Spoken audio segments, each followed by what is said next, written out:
On NASA's plans for American astronauts' first trip around the moon in more than 50 years. Houston Matters with Craig Cohen is a production of Houston Public Media with support from Baylor College of Medicine. Also this hour, more developments in the Hidalgo Rodeo saga we discuss.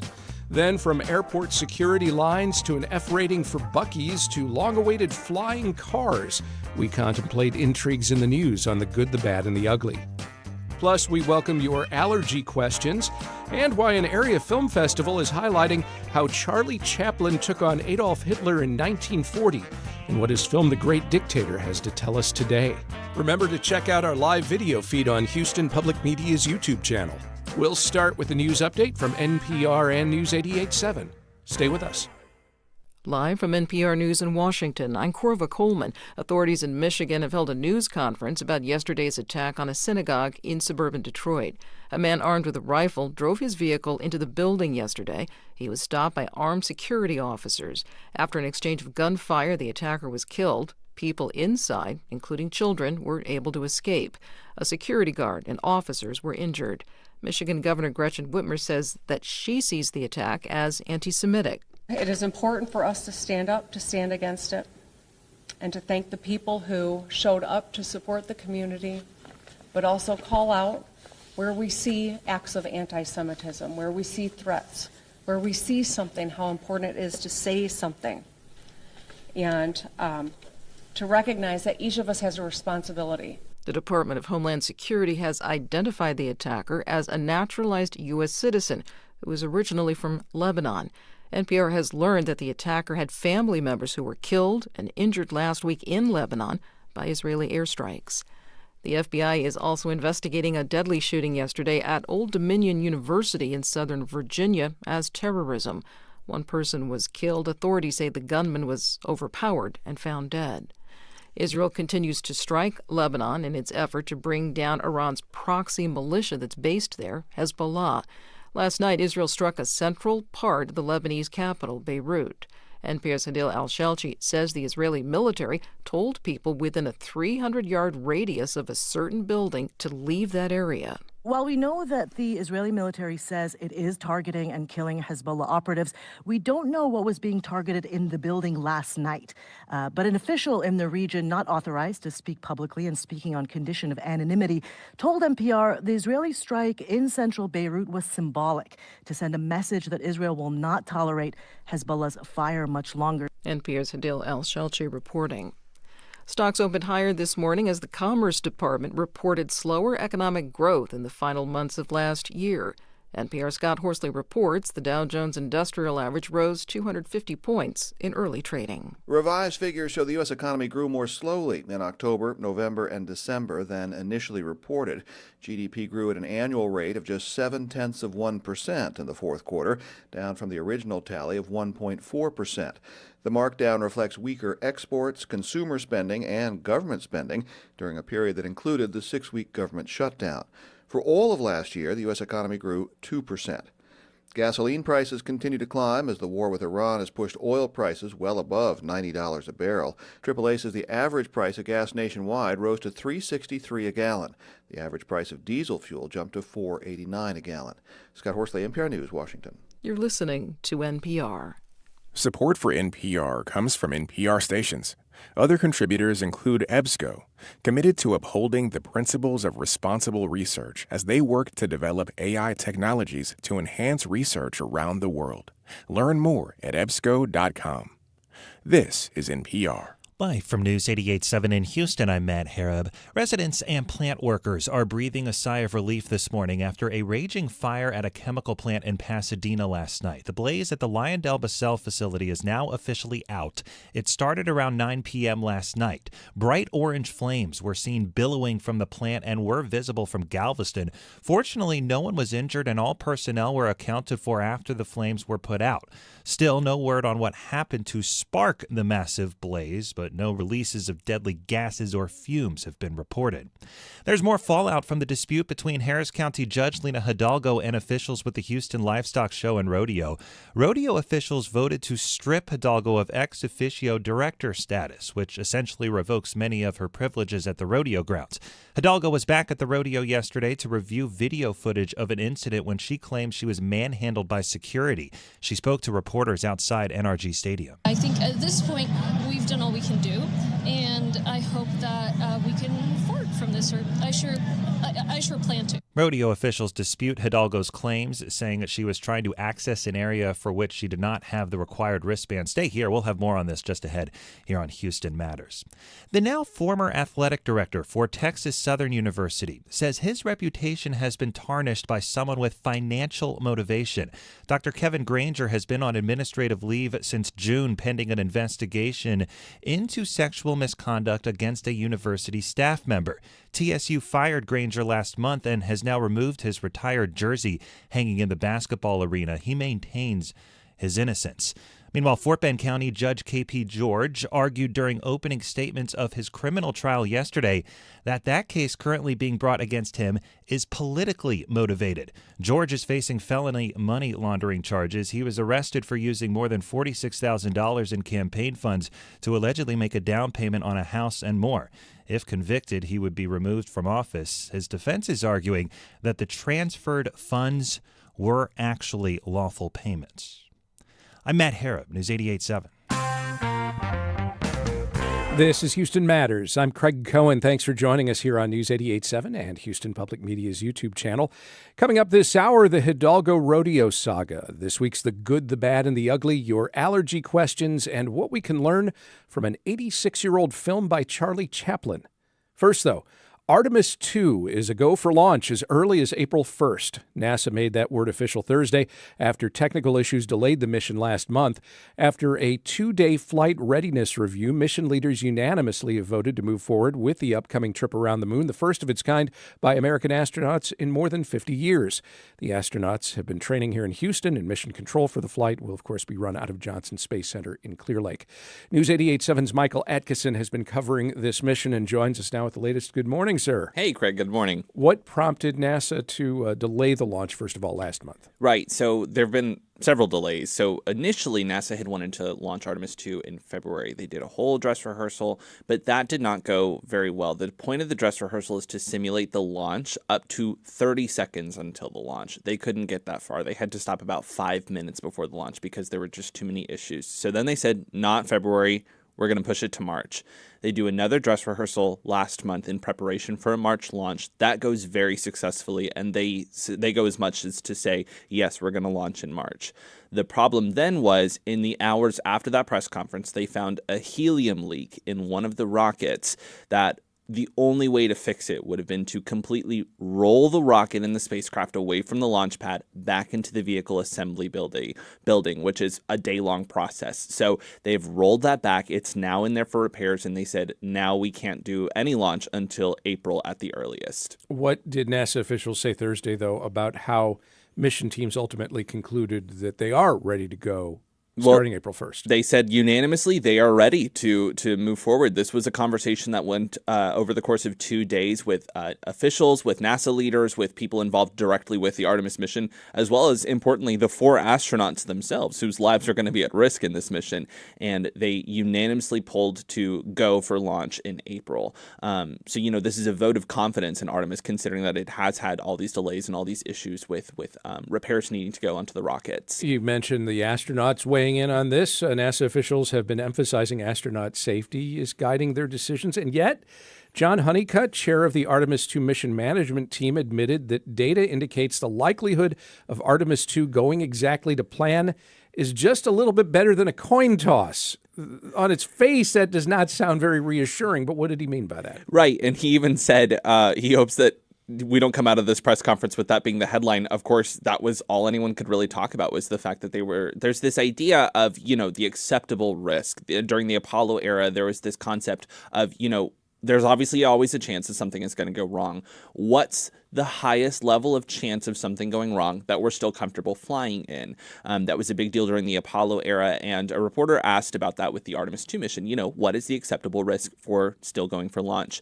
And Don Honeycutt, who's the mission management chair, said it's somewhere between 1 in 50, which would be about a 2% chance of something going wrong, and 1 in 2, which would be about, sorry, I may have misspoke, 1 in 50, which is 2%, and 1 in 2, which is 50% chance of something going wrong. He said we're somewhere in the middle between those two. The biggest emphasis that he said is that it has been so long since they've done a launch like this that even Artemis I was almost 4 years ago. That was or a little bit more than 3 years ago. It was in 2022. And because there has been so much time in between launches that has really, NASA has not been in this rhythm and this cadence of doing these routine launches. And so it does increase the level of risk of, something going wrong because they're not as used to these launches. But he did emphasize, they're confident they don't rely entirely on that acceptable risk number when determining whether or not to launch. But, that was a headline maker, was the fact that he said, there's always a chance that something is not going to go exactly as we laid out for it. And we're somewhere in between 2% and 50% on this. So what are the next steps ahead of the launch? So they're going to roll the rocket and spacecraft out back to the launch pad. As I said, it's in that vehicle assembly building. And so that's going to be a day-long process. They're going to do that on March 19th is currently the plan, obviously weather permitting. From there, NASA has said they do not plan to do any more dress rehearsals. The last one, as they said, went successfully, and they feel like they're prepared. And that's really a vote of confidence in the infrastructure. It had to be repaired. They had to make changes to the rockets with that helium leak, but they have said that their seals are better than ever. The seals that, make sure that all the liquid oxygen, liquid hydrogen stay where they need to be in those rockets. They've said that those seals are better than ever. And so they're confident that they do not need another dress rehearsal. Someone went as far as to say that the next time they fill up those rockets is going to be when they're launching to go to the moon, which is going to happen as soon as April 1st. And again, the astronauts have to enter quarantine, so they're going to do that early next week, the middle of next week, and then they head to Kennedy Space Center, as I understand, March 27th. That sounds right, yes. What happens if, for whatever reason, they are not able to launch within that 6-day window of April 1st to the 6th? Right. So NASA identifies several what they call launch windows, which basically has to do with the position and trajectory of the Earth and the moon. I know, try to put your science cap on, like figuring out, what it will take for a rocket to leave the Earth, go around the Earth and be able to successfully fly out of Earth orbit and go to the moon. It's, way out of my pay grade. Well, I mean, timing, that makes a lot of sense. Exactly. You gotta time it right, yeah. And there are specific, even just times of day that they can do this, not just days of the week, but, times of day that they can do this launch. So they have identified several launch windows. Several months ago, they had said, it's X, Y, and Z week in February, March, and April. As we've lost those February and March launch windows, now all we have is April. And they seem to be very confident that they are going to launch in April, to the point where, when asked multiple times by reporters, can you identify launch windows beyond April? They said, we have and we can, but we're moving forward with April, and we're not going to share those new dates until we lose the April launch window. All right. Well, I guess we will wait and see. We will see. Houston Public Media's Michael Adkison. Thank you very much. Thank you. As we've been reporting this morning, there's been more fallout from a dispute between Harris County Judge Lina Hidalgo and officials with the Houston Livestock Show and Rodeo. Those officials voted Thursday to strip Hidalgo of her ex officio director status. This is a non-voting honor based on her office. The move essentially revokes many of her privileges on the rodeo grounds. At issue is an incident Tuesday night at the Megan Moroney concert. Judge Hidalgo claims she was threatened with arrest and removed from the concert by security officers. She posted some footage of the interaction on Instagram and claimed she was shoved by security while attempting to enter the dirt area of the concert. The rodeo says the show was sold out, that Hidalgo lacked the proper wristband to enter that area, that she knew she wouldn't be able to see the concert from the up-close shoot area before arriving, and that she was being sent back to her ticketed seats inside a stadium suite. Hidalgo had been able to enter the area with proper passes for other concerts. On Wednesday, Hidalgo said the incident left her feeling, quote, unempowered as a woman. She questioned whether a male county executive would have been treated the same way. In a letter, she told Rodeo leadership, quote, "Constituents of color and women like me deserve to be physically safe and to be treated with dignity."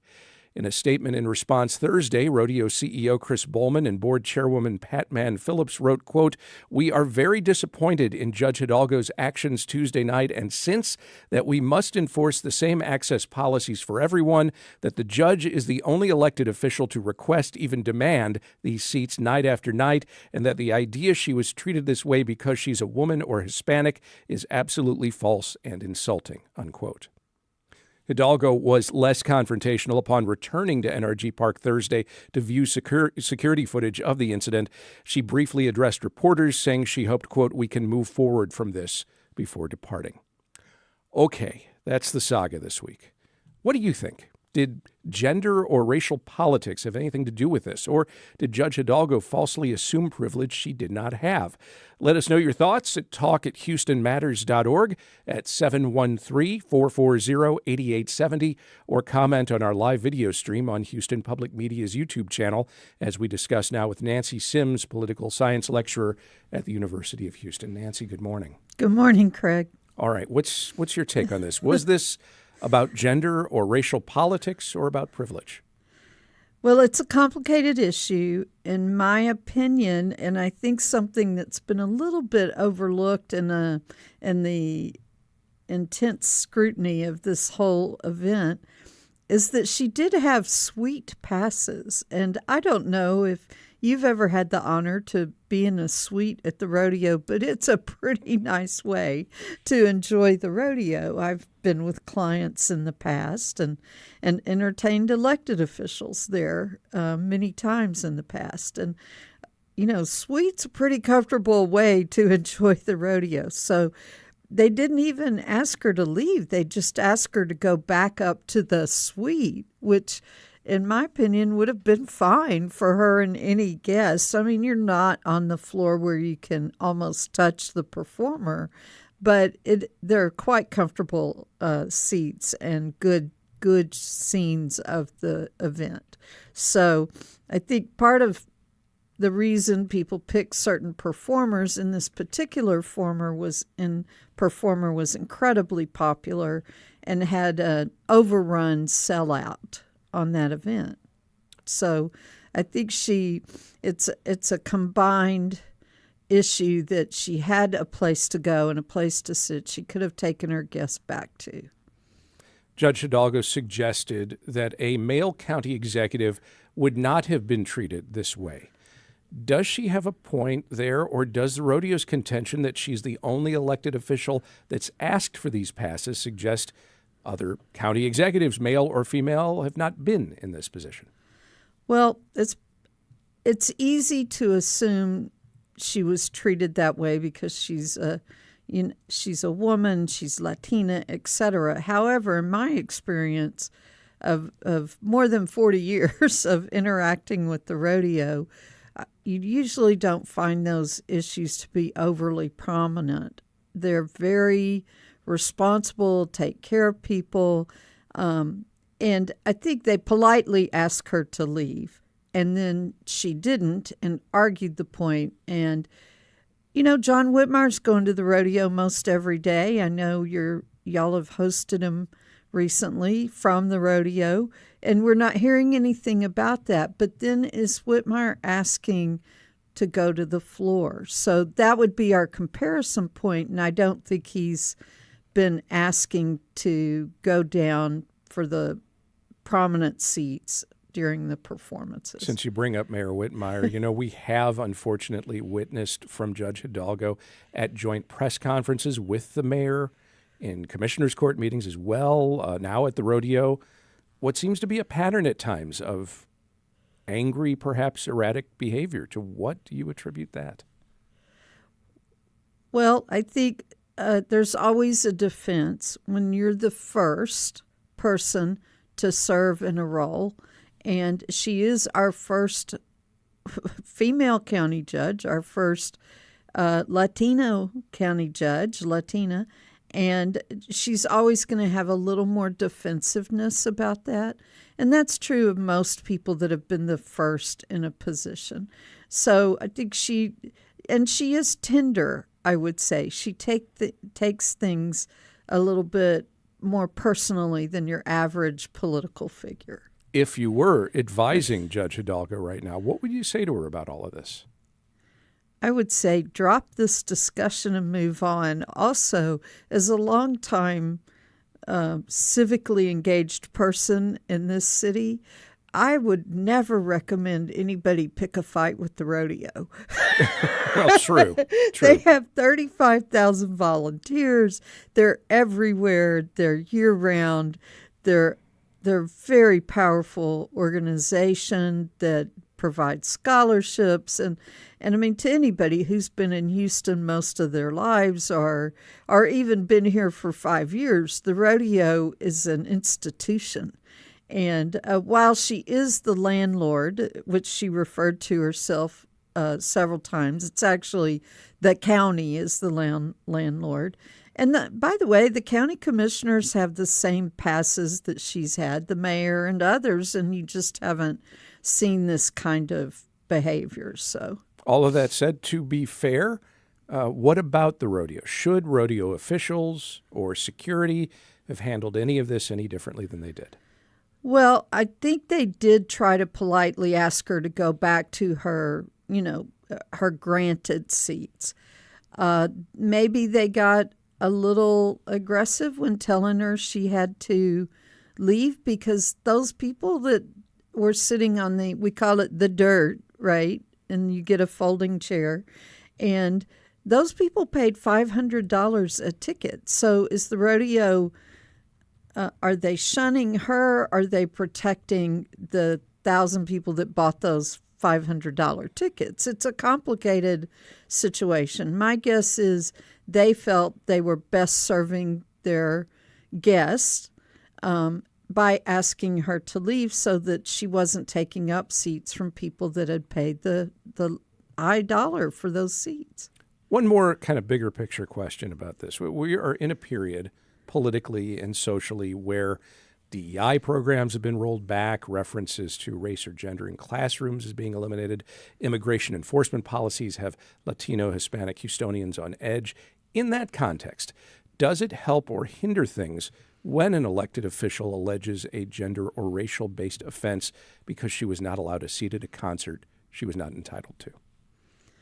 Well, that's a tough question, Craig. I mean, we are in an environment where people of color and women and oppressed people of all sorts are feeling more threatened than they have in decades. That is true. It doesn't matter if you're LGBT, you're African American, you're Asian, you're Latino. It doesn't really matter. People are feeling more threatened and less safe.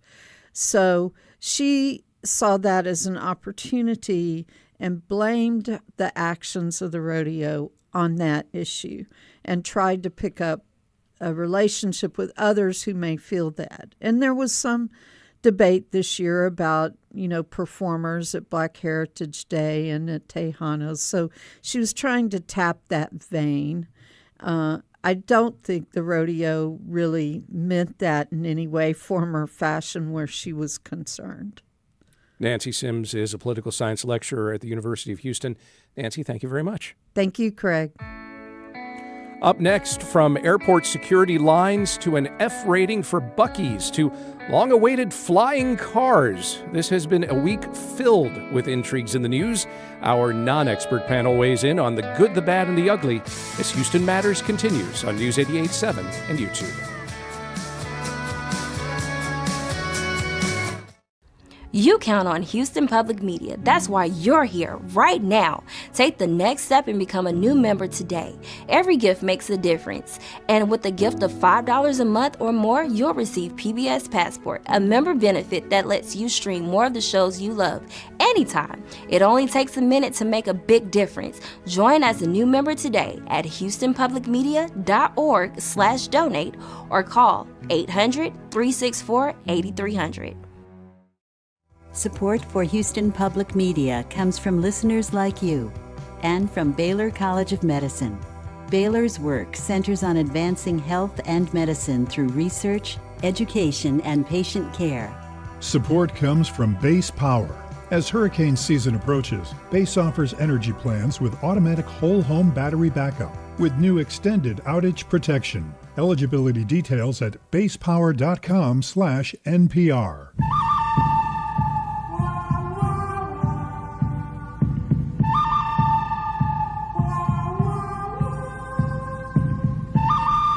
A lot can happen in a week, some of it good, some of it bad, some of it downright ugly.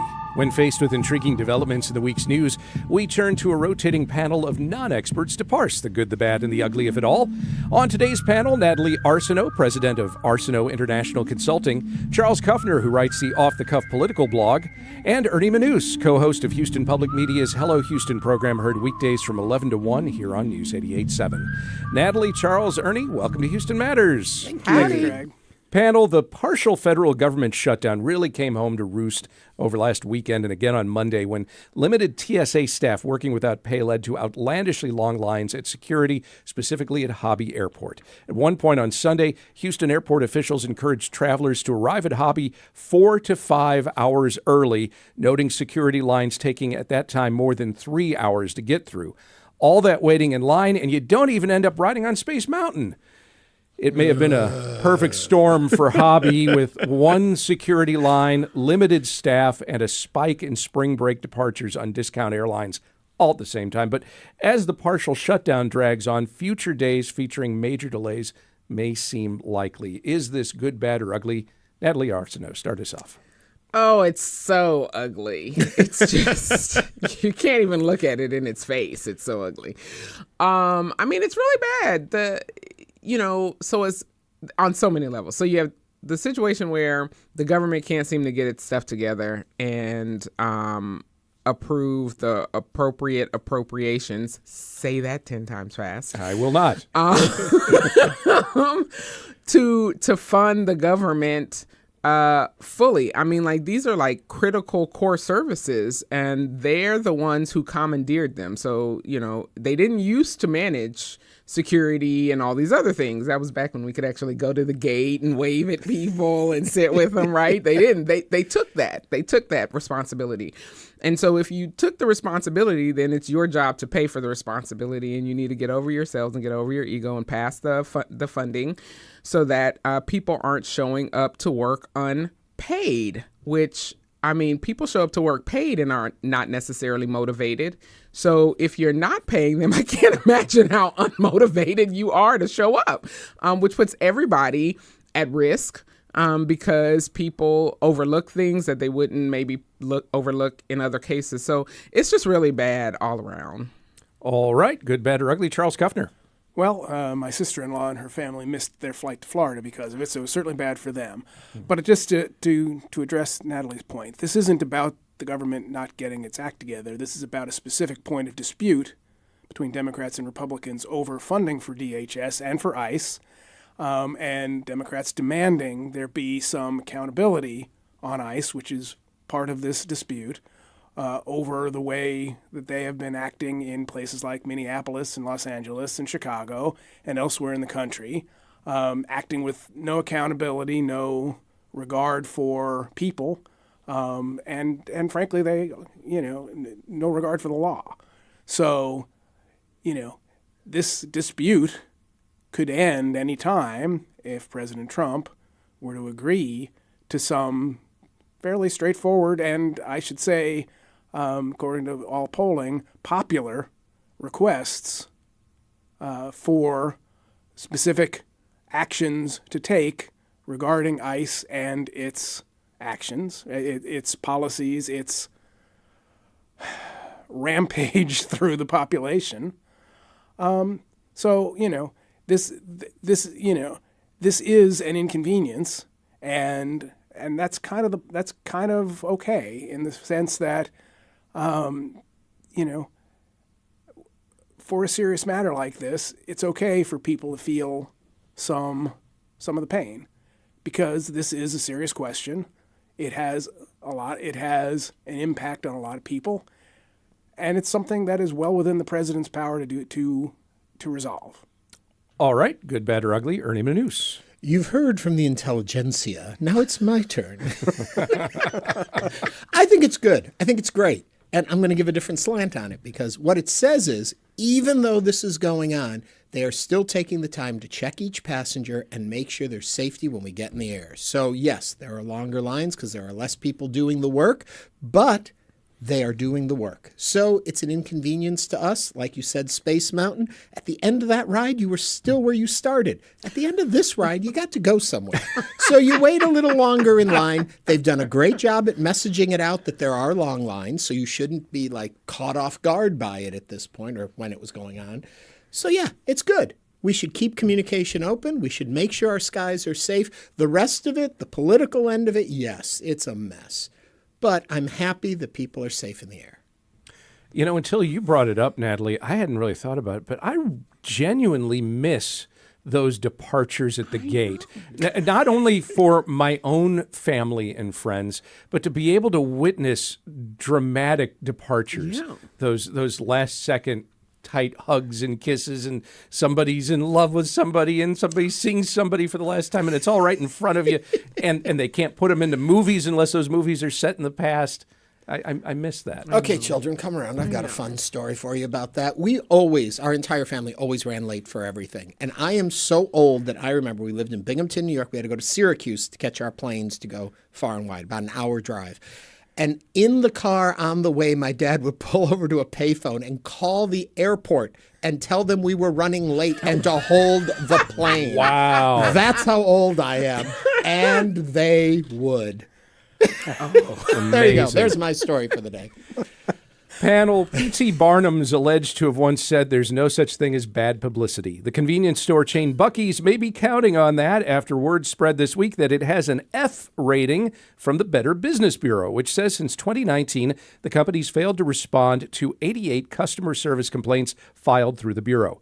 The BBB website notes customers can't contact the company by phone, and web inquiries go unanswered, while complaints and reviews note poor or rude customer service. As Houston Public Media's Kyle McClanagan reported this week, Buc-ees did not immediately respond to a request for comment, but does note on its website that it has no phone numbers because cashiers answering calls made customers angry. While the Better Business Bureau sets its ratings based on information it obtains about businesses, the private nonprofit's long been alleged to favor its corporate members, and the Lake Jackson headquartered Buc-ees is not one of them. The Better Business Bureau gives a big fat F to Buc-ees. Is this good, bad, or ugly, Charles? I mean, an F is never good, although I have to wonder. It's at 88 complaints since 2019. Is that like for one Buc-ees location or for all of them? Because I've been to a Buc-ees. I know how many people walk through that place like every minute of every day. That's kind of, even if we are talking about for one relatively, smaller Buc-ees location, that's still a lot of customer interactions over the course of that amount of time. So that 88 would be a tiny drop in the bucket. Now, I'm not excusing bad customer service, but stuff happens. And maybe they should have a number to call, but I would imagine that there are other ways of contacting them. You could always call them out on social media, I suppose. So yeah, it's never good to get reports of bad customer service, but I'm just wondering, what's the perspective here? All right, good, bad, or ugly, Ernie? I'm with him. And the way the question is, I'm not sure if it's supposed to be good, bad, or ugly how I respond to this, but I agree. Only 88 complaints over how many years, how many stores, how many customers. They're doing pretty good if that's all the complaints they got. The other part that fascinates me in the story is, answering the phone by cashiers would slow things down. But shouldn't there be corporate numbers you call? You don't call the cashier. I was wondering about that. Yeah, I thought that was a weird response. Kind of felt bait and switchy. It's like, because everyone would say, we don't want them answering. Well, nobody wants them answering. Well, they're often the problem why you're calling to complain. So, I don't know if that falls good, bad, or ugly. Have an 800 number, route it through some automated voice system that no one will ever want to get through anyway, and you're done. You're good, yeah. Good, bad, or ugly, Natalie? Frustrate the frustrated. I like that. I mean, I have other reasons that Buc-ee annoys me sometimes. But in this case, I agree. 88, complaints from 2019 on across all the stores that they have. It's really not that bad. I also question when people just say that they got rude service. I'm like, can we quantify what that means? I mean, people have bad days. You may have been rude. Like, who knows? Like, if we could just all just have a little more grace and mercy, it would be so much better. And we're moving into an era, it's not just Buc-ees, where companies really don't have phone numbers for you to call anymore. Mm-hmm. Like, it's one of the reasons why me and like delivery services aren't very friendly with each other, because I'm like, where's my order? And there's no 800 number to call. There's nothing. So, I mean, Buc-ees may just be following the trend of not having paying for a phone number, because again, that's a business cost, an overhead that you don't necessarily need to have when you already have emails in place and social media, as Charles mentioned. So I think there's lots of other avenues that people can reach out if they have an issue, and you can also just not return back to the store.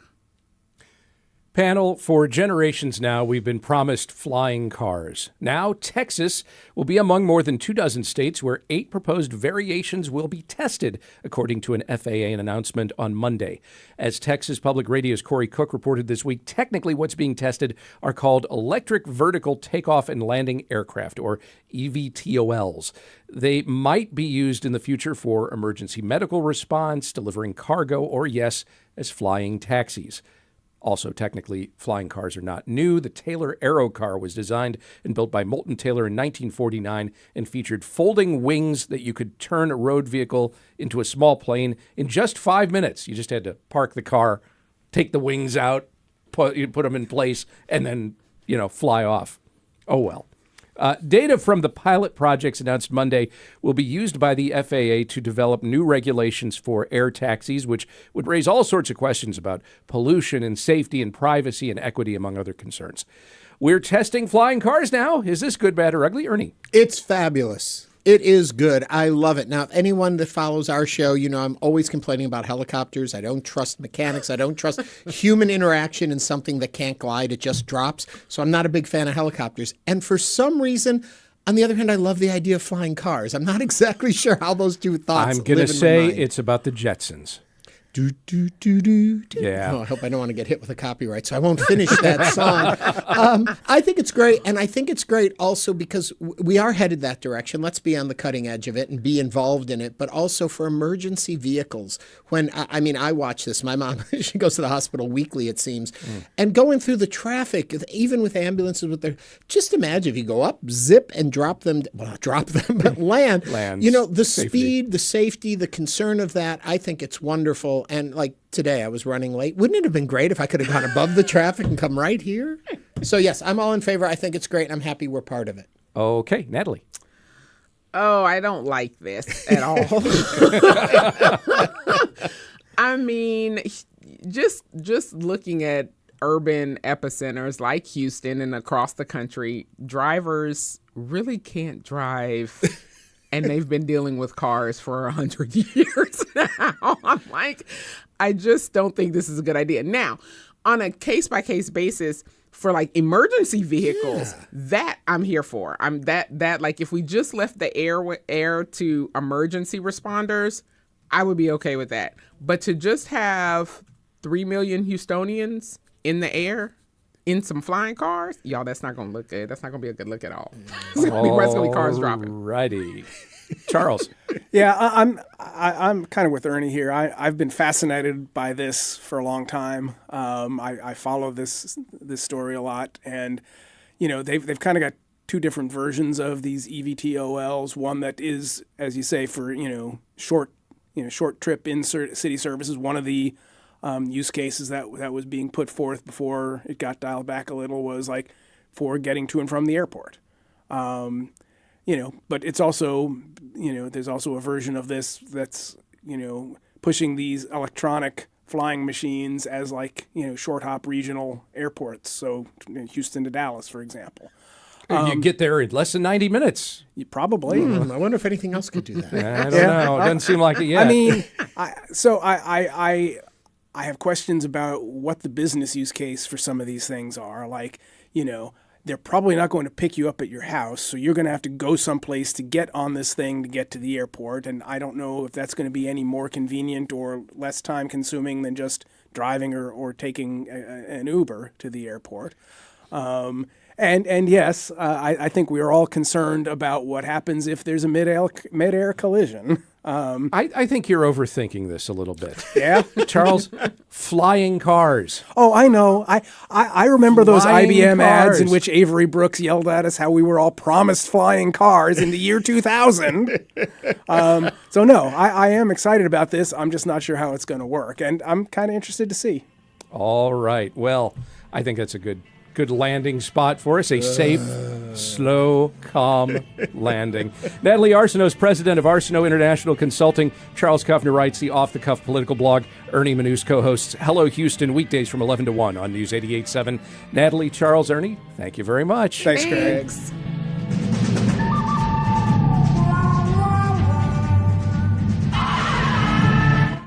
It's not just your car.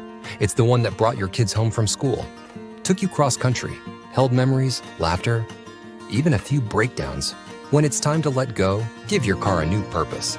Donate it and turn memories into meaningful support for this station. Plus, you'll enjoy free and easy pickup, potential tax benefits, and a simple donation process. Your gift supports the programs you and your family love. Donate today and help keep public media strong. Call or donate online. That's all in the Arts Hour from the BBC.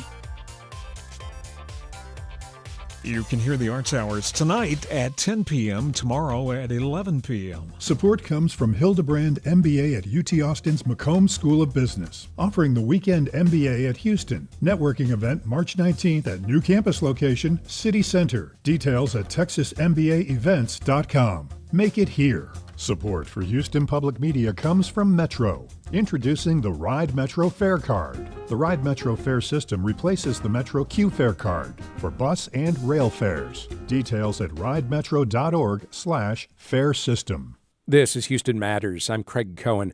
According to the Houston Health Department's latest report on allergens across the city, tree pollen counts are extremely heavy right now. Mold spores are heavy too. It's the time of year. We expect that stuff to be flying around. And of course, we deal year-round with indoor allergens as well, food allergies too. There's questions about what medication to take when you have allergies. From time to time, it seems appropriate for us to check in with Dr. Tran. He's an allergist and immunologist at the Innovative Allergy Clinic here in Houston. Dr. Tran, welcome back to Houston Matters. Thank you, Craig. It's always a pleasure. And we welcome any and all questions you may have about allergies, how to work out if you are or not allergic to something in particular, whatever you'd like to know. Call or text 713-440-8870. Email talk@houstonmatters.org. And if you're following along on our live video stream on Houston Public Media's YouTube channel, you can post an allergy question there too. Okay, so first of all, extremely high tree pollen, that's typical this time of year, right? Yep, March. March is the oak pollen. So right now it's tracking the same amount like last year. So as of yesterday and the day before, the pollen count is at around 1,600 pollen per cubic meter of air. So it's very high density air pollen. You can also start to see a lot of that pollen residue on the ground and on your windshields. How about mold spores? Are those mold common now? spores? They're always up there. They're always there, but really, mold's constantly in Houston, right? Molds thrive on humidity and warmth. So whenever the cold start to get warm again, molds start to spore. That's why I love, as an allergist, I love working in Houston because year-long mold allergy. Does stormy weather like we saw Wednesday, does that help or hinder outdoor allergens? Yeah, so it all depends on which direction is blowing, right? So when people say, "Oh, I got a huge oak tree in my backyard," that's the reason. You can have no oak tree in your backyard and still suffer from pollen or mold 50 miles radius because it can just all blown everywhere. On Thursday's show, we were talking about drug interactions for people who are taking multiple medications, when to be concerned about that. For folks who have chronic or seasonal allergies, they tend to they'll take antihistamines, sometimes decongestants, sometimes a combination, over the counter. What's new in that arena? You're right. I mean, the allergy symptoms are due to multiple mechanisms in your body, right? One is just the histamine. The histamine is a molecule that causes you to sneeze, to get rid of the allergy, to make mucus, to wash it out, to cough it out. And then there's other mediators such as your nerve that reacting to the irritant and other myriad of molecules, right? So the problem with antihistamine is its interaction with different people is different. Some people, they're fine. Other people, it has a very sedative effect. It has a very moody effect, a zombie effect. And that's one of those rate-limiting effect of antihistamine. And then literature say if you take it long enough, you get used to it. But I don't really think people really get used to it. Their brain is still very groggy, and there's concern that long-term effect on Alzheimer and memory. So there's other ways when medication become ineffective, right? And the very simple one I tell my patients, whether you're allergic or not, is just simply washing your nose, right? If you have an irritant on your hand, what you do, you wash it off. So there are many different products out there, but the one I love the most. You brought it with you. Yeah, I love this one because it's clean. This one has not really been talked about, but it's very nice. It's clean. It's a syringe. You take it out.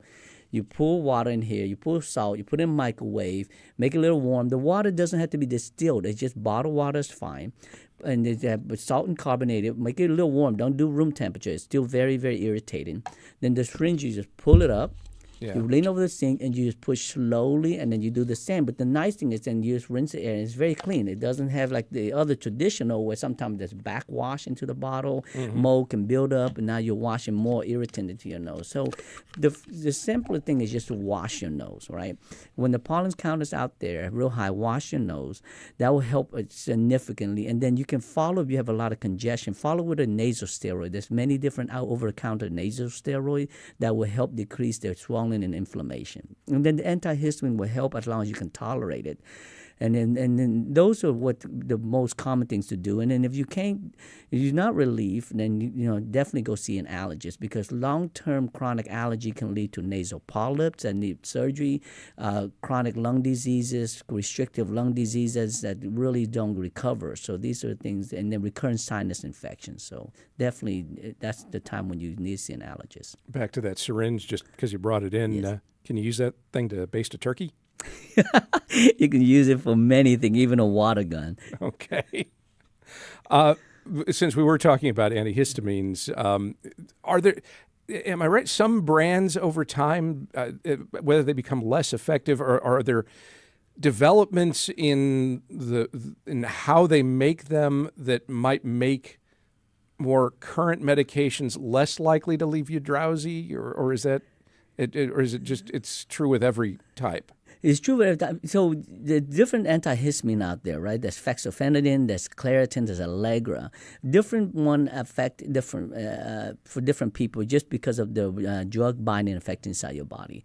Claritin, to me, categorically is the weakest, because when it got approved at 10 milligrams, it was really approved for 50% efficacy because they didn't want the sedative effect. Cetirizine or Zyrtec, to me, is the most potent, but it also has the most sedative effect.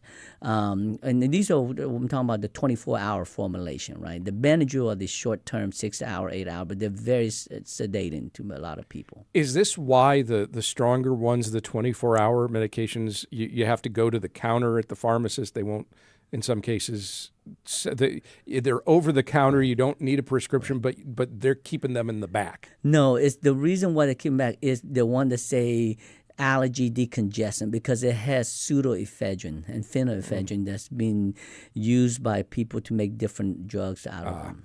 Okay. Right. Any other just quick hit trends, things you're noticing in the world of allergies? So in the word allergy, I mean, there's different drugs that have been out there to make allergy treatment a lot better, but you still need to see an allergist. The most common thing is a lot of people think that just because they sneeze, just because they have a stuffy nose, just because they cough, and they think it's allergy, right? So then they oftentimes take a lot of over-the-counter allergy medicine, not knowing if it's help or not. And that's when you need to go see see an allergist because you need to get tested. Because normally my philosophy, if you take a drug and if it's the right mechanism of action, you should appreciate its effects within hours or within days, not months or years. That means you're just taking something, and the reason why you improve here and there is just the natural course of your body. And then you got, when you see a doctor, you have different drug treatment. There's allergy shots, which are very effective but inconvenient, painful. There's the sublingual, like the Oloreg, that's just very simple, spray inside your mouth. You can do it at home. It's safe and it's effective. And then there's other newer biologics out there that goes in and manipulate your immune system to suppress its action. So there's a lot newer treatment out there for you. Dr. Tran is an allergist and immunologist at the Innovative Allergy Clinic here in Houston. Dr. Tran, thank you very much. Thank you. Allergies. Allergies. Allergies. Allergies. We know you value Houston Public Media. That's why you're watching right now. So take the next step and become a new member of the station you rely on. Every gift makes a difference. And what matters most right now is supporting the station that brings you the news and information you rely on. It only takes a minute to make a big difference. So join as a new member today at houstonpublicmedia.org/donate or call 800-364-8300. Houston Public Media TV8, Il Volo perform a mix of beloved classics, operatic arias, and popular songs. Join the acclaimed Italian trio for a stunning concert in a breathtaking Sicilian setting. Tonight at 8 on TV8. Support for Houston Public Media comes from Alley Theater, presenting Oscar Wilde's The Importance of Being Earnest, a comedy about mistaken identities and romantic entanglements. March 6th through 29th. Tickets at alleytheater.com. On Monday night at the Evelyn Rubenstein Jewish Community Center, the Houston Jewish Film Festival will screen Charlie Chaplin's The Great Dictator. Chaplin starred in, wrote, produced, and directed the film, his first talking picture. It was an unabashed satirical attack on Adolf Hitler and fascism. No small thing, considering the movie was made in 1940, just a year into World War II and well before the realities of the Holocaust were widely known. Joining us to talk about the film and how it still holds relevance today is Guy Cohen, no relation. He's the Arts and Culture Program Coordinator at the ERJCC. Guy, welcome to Houston Matters. Thank you very much. In his 1964 autobiography, Chaplin said he could not have made this film had he known about the true extent of the Holocaust at the time. How come? Well, the film itself is a satire. It's a comedy. Knowing what happened, the mass murders and the millions that went there, I don't think he would be able to create a comedy. Yeah. Chaplin plays two roles in this. Dictator Adenoid Hinkle from fictional Tomania. This is a direct send-up, of course, of Hitler. And also, he plays an unnamed Jewish barber who looks like Hinkle and is ultimately mistaken for him. That allows the barber and Chaplin through him to give an impassioned speech against fascism. Let's watch a little bit of that moment near the end of the film. And as we do, I'll note he's dressed like he's the dictator. But again, this is the barber speaking. We have developed speed, but we have shut ourselves in. Machinery that gives abundance has left us in want. Our knowledge has made us cynical, our cleverness hard and unkind. We think too much and feel too little. More than machinery, we need humanity. More than cleverness, we need kindness and gentleness. To those who can hear me, I say, do not despair. The misery that is now upon us is but the passing of greed, the bitterness of men who fear the way of human progress. The hate of men will pass, and dictators die, and the power they took from the people will return to the people. And so long as men die, liberty will never perish. An excerpt there from the speech at the end of Charlie Chaplin's 1940 film, The Great Dictator. It's being shown at the Houston Jewish Film Festival Monday night at the ERJCC. We're talking with the Center's Arts and Culture Program Coordinator, Guy Cohen. What does that speech say to you, and maybe what should it say to all of us in 2026? Wow. So first of all, thank you for putting this clip on, because this is one of the film's highlights, maybe one of cinema's highlights. In this speech, he doesn't speak as the barber or as Hinkle. He speaks as Charlie Chaplin, straight to the audience. This is the first time that people have ever seen such thing. And I'm coming from a theater background, so when I taught theater, I brought this speech to analyze it and see how it is made, because it's just perfect. But I think that if you're asking me about the importance of the speech or importance of the film itself, I think it's talking to us, to the audience. And it's not relevant because of certain time. It's relevant because it's talking about the things that we, humanity, has forgotten, the important things in life. And unfortunately, it will always be relevant. It will always be relevant to be kind. It will always be relevant to love life, to see nature, and not to pursue power. And that's, I think, the theme, or what Charlie Chaplin is trying to do, using his genius, satire, and comedy ability to mock all the power chasers. Yeah, and again, while it has its serious ending, it is a comedy, no question about that. Does the comedy still come off today as well as it did in 1940? Yeah, I think it is. I think there are maybe, time has changed. And a lot of times when I try to show my kids a film that I was like hilarious to me when I was young, they're like, oh, yeah, okay. Right. But I think Charlie Chaplin, he's timeless.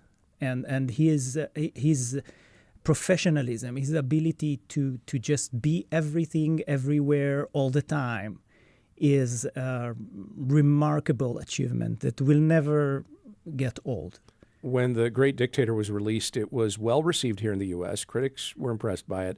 But the film was also banned in several countries sympathetic to the Nazis at the time. What does that tell you about the importance of artistic expression amid periods of political and social upheaval?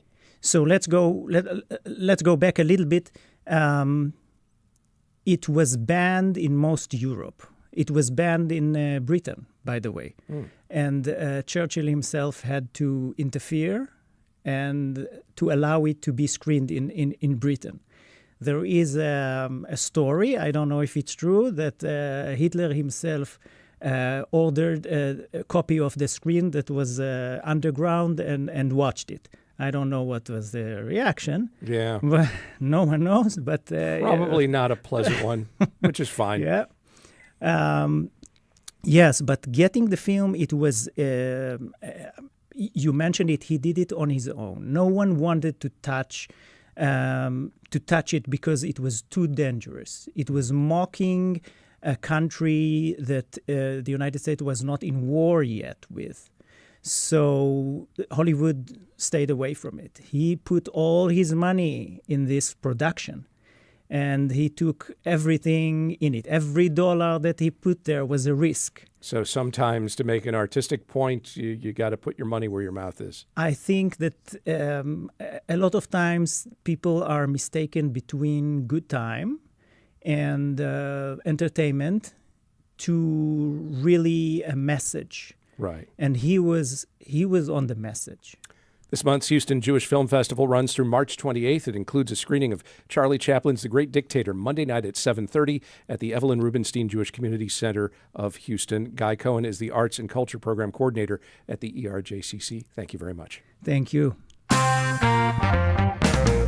that will do it for today's show. The Houston Matters team includes Michael Haggerty, Joshua Zinn, Brenda Valdivia, Mincho Jacob, and Laura Walker. Tom Carter was our technical director today.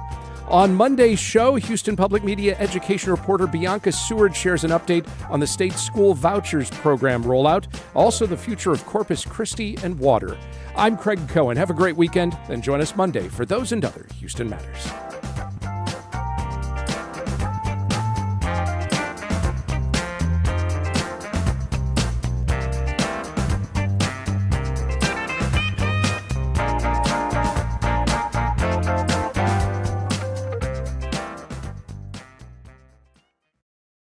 Support for Houston Public Media comes from listeners like you and from Baylor College of Medicine.